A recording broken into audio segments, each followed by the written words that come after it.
আমি এখনো বিশ্বাস করতে পারছি না যে কি রে তোর হাতে কি হয়েছে? কিছু না দি। কিছু না মানে কি হয়েছে বল।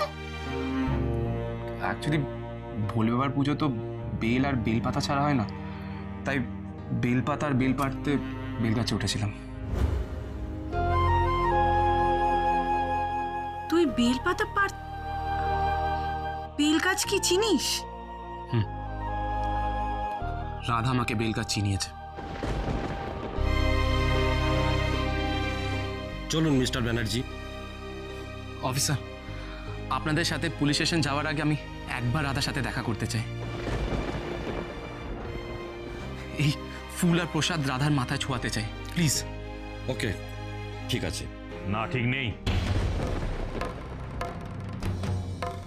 তুমি আমার মেয়ের কাছে যাবে না, কখনো আমার মেয়ের কাছে যাবে না কৃষ, কখনো না। কিন্তু আঙ্কেল, আমি রাধার বাবা, আমি যখন বলেছি আমার মেয়ের কাছে তুমি যাবে না, তখন যাবে না।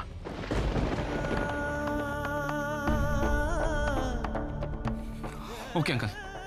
ড্যাড, তুমি আমার একটা কাজ করে দেবে প্লিজ, এই ফুল আর প্রসাদ রাধার মাথায় ছুঁয়ে দেবে প্লিজ ড্যাড।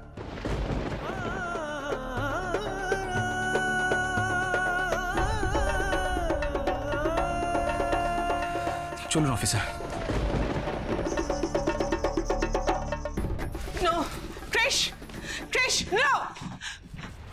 শুভেন্দু, তুমি এক্ষুনি পুলিশ স্টেশনে যাও, কৃষকে ছাড়িয়ে আনো, প্লিজ গো, যাও, এক্ষুনি যাও। শোভা, শুনলে না, তোমার ছেলে আমাকে অনুরোধ করে গেল।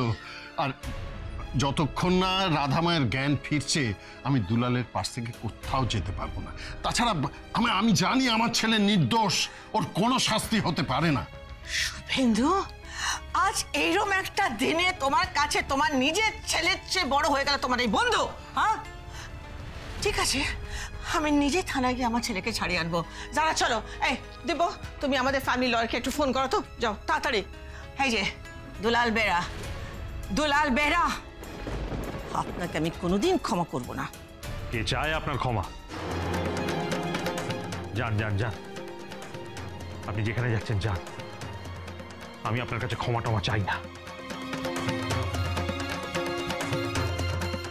আমি শুধু আমার রাধা মাকে সুস্থ দেখতে চাই, আর কিচ্ছু চাই না। চলো যারা, কাম অন, লেটস গো। চলো। ড্যাড, আমিও কৃষির কাছে যাচ্ছি। এই সময় ওর আমাকে খুব দরকার। রাধা ঠিক ভালো হয়ে যাবে, তুমি দেখো। হ্যাঁ, আমি আসি। রাধা মাকে তো সুস্থ হতেই হবে, নইলে এতগুলো জীবন একেবারে চুরমার হয়ে একেবারে ছাড়খাড় হয়ে যাবে সব। রাধা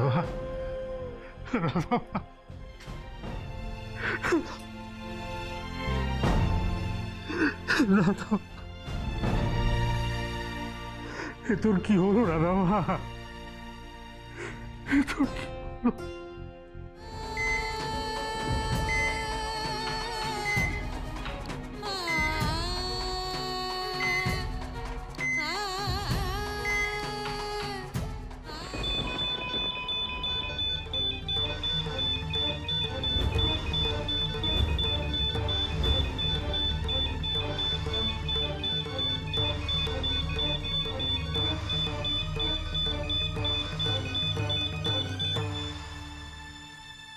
এই দেখো, বলো কি, কাল থেকে সমানে ঠোঁট ফুলিয়ে কেঁদেই চলেছি।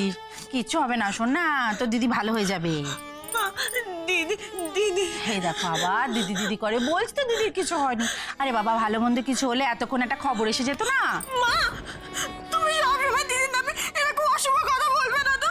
আর তুমি কোনোদিন যদি এরকম অশুভ কথা বলেছো, আমি তোমাকে কিন্তু মা বলে ডাকবো না। আবার মা, এ দেখো দেখো, এ দেখো মেয়ে আমার কেমন রাগ করছে দেখো। শোন না, আমি না ততটা খারাপ মা নই, আমার কথা শোন। আমি যতই রাধার খারাপ চাই না কেন, সেটা তো তোদের ভালো চাইতে গিয়েই। আমি যতই সৎ মা হই না কেন, আমি না অতটা খারাপ নই রে যে রাধার মৃত্যু কামনা করব। হ্যাঁ, কিন্তু তুমি সবসময় দিদির নামে আজে বাজে কথা বলো। সে তো আমি বলি, সব সময় বলি, সব সময় রাধাকে আমি গালিগালাজ করি, সাপ সাপান্ত করি, করি তো করি, মানছি আমি করি। যে তাহলেও আমি ওর মৃত্যু কামনা করি না রে। কি করে করব বলতো? রাধাও তো আমাকে মা বলে ডাকে।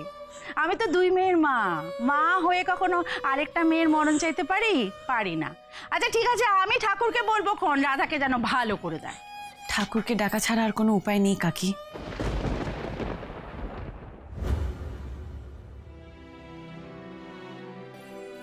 কাকুন্দি, দিদি কেমন আছে? জ্ঞান ফেরেনি এখনো রাধার। কোনো জ্ঞান ফেরেনি? রাধা খুবই ক্রিটিক্যাল কন্ডিশনে আছে।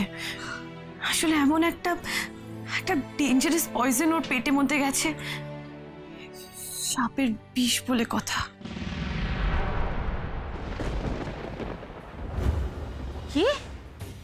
রাধার শরীরে সাপের বিষ ঢুকেছে? হ্যাঁ কাকি, কেউ রাধাকে জলের মধ্যে সাপের বিষ মিশিয়ে খাইয়ে দিয়েছে। কি কি কি কি বলছো তুমি? হ্যাঁ, রাধার এত বড় শত্রু কে হতে পারে?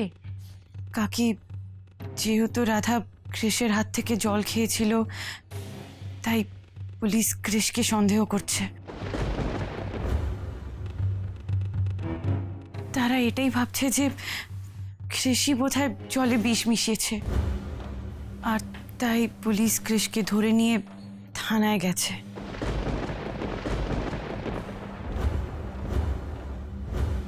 গোমা গোমা, কি বলছো গো কাকন? তার মানে কৃষ বাবাই রাধার খুনি? কাকি, কাকি প্লিজ তুমিও দুলাল কাকুর মতন কথা বলো না। দুলাল কাকুর মতন আমার ভাইকে সন্দেহ করো না। মানে তোমাদের কাকু কৃষ বাবাকে সন্দেহ করেছে? হ্যাঁ, গেছে গেছে। মেয়ের শোকে তোমাদের কাকুর মাথাটা একেবারে খারাপ হয়ে গেছে গেছে। কিন্তু বাবা, এই মনোরমা বেড়ার চোখ কখনো ভুল দেখে না। এই চোখ দিয়েই তো আমি দেখেছি, এই কদিনে কৃষ আর রাধাকে একসাথে আমি দেখেছি। দুজনে দুজনের প্রতি কতটা প্রেম, কতটা ভালোবাসা সব আমি দেখেছি। আমি দেখেছি কৃষ বাবা রাধার জন্য কত চিন্তা করে, কত ভাবনা করে, কত প্রতিবাদ করে। ওই যে আমাদের পাড়ার বউগুলো সেদিন রাধাকে কি সব বলছিল, ব্যাস দিয়েছে অমনি দু চার কথা শুনিয়ে। আমাকেও দিয়েছে মিষ্টি মুখে ঝাড় দিয়েছে। হ্যাঁ, আমি দেখেছি তো, সেই জন্য আমি নিশ্চিত কৃষ বাবা কখনো রাধাকে বিষ দিতে পারেই না। তাহলে তাহলে দিদিকে কে বিষ দিল? আমার দিদির মতন মানুষের এত বড় শত্রু কে আছে?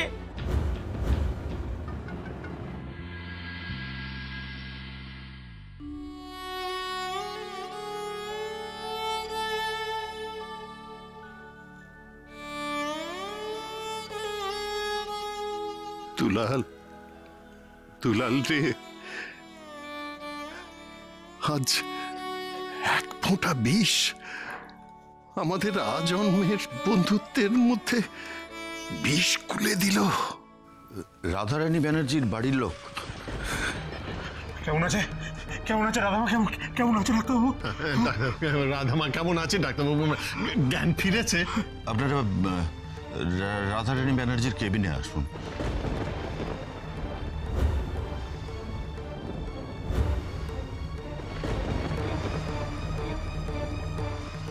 ঠিক আছে, আপনি নিজে নিজে ওঠার চেষ্টা করুন তো, দেখি দেখি উঠতে পারেন কিনা।